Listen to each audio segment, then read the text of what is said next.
भिडियोहरू कसरी एडिट गर्छु, कुन फोनबाट एडिट गर्छु, मैले कुन माइक युज गर्छु, कुन ट्राइपोड युज गर्छु र मेरो ट्राइपोड हेरेर तपाईहरू कल्पना पनि गर्नुहुन्न यस्तो पनि ट्राइपोड हुन्छ भनेर। साथी भिडियो हेरिसकेपछि जुन रीतिरिवाज हुन्छ सब्स्क्राइब गर्न, भिडियो लाइक गर्न र साइडमा रहेको बेल आइकनलाई दबाउन बिर्सनुहुन्छ, नत्र म साँच्चै रिसाइदिन्छु साथीहरू र कहिले भिडियो अपलोड गर्दिनँ।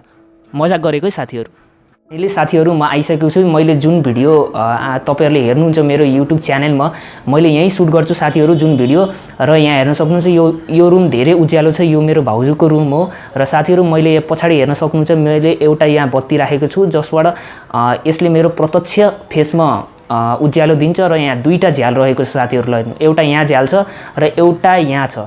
यसले के हुन्छ साथीहरू, झ्यालले गर्दा मेरो फेसमा त्यो उज्यालो पर्छ र तपाईहरुले भिडियो मलाई क्लियरली हेर्न सक्नुहुन्छ।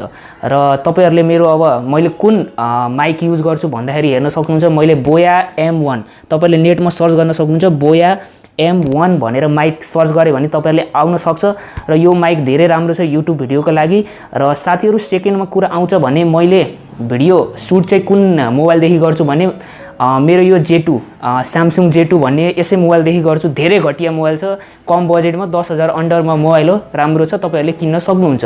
र सेकेन्ड थिङ रहेको छ मैले आफ्नो भिडियो एडिट गर्नको लागि कहिलेकाहीँ चाहिँ यो फोनदेखि एडिट गर्छु र कहिलेकाहीँ चाहिँ हेर्न सक्नुहुन्छ यो रहेको छ, हेर्न सक्नुहुन्छ, तपाईहरुले हेर्न सक्नुहुन्छ भने मैले यो ल्यापटपको युज गर्छु साथीहरू।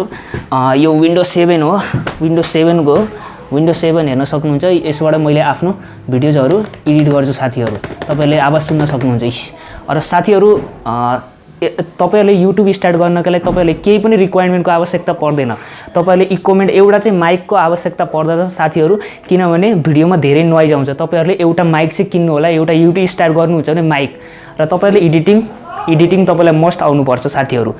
र हामी अब मेरो थर्ड कुराको हामी कुरा गर्छौँ ट्राइपोड हेरेर तपाईँ त दङ्ग पर्नुहुन्छ। साथीहरू मैले आफ्नो ट्राइपोड देखाउन गइरहेको छु है साथीहरूलाई, हेर्नुहोस् यहाँ चाहिँ मेरो ट्राइपोड हो, यसलाई भन्छ सेल्फी स्टिक। मैले सेल्फी स्टिकवाला यसलाई कन्भर्ट गरेर मैले यसलाई ट्राइपोड बनाइदिएको छु साथीहरू। मैले यसलाई के गर्छु, फर्स्ट अफ अल हेर्नु मेरो यहाँ हो होइन, यो डब्बा भयो, यसलाई डब्बामा फ्यान ह्यान्डसम छ, यसमा मैले यसलाई यसरी गरेर राखिदिन्छु।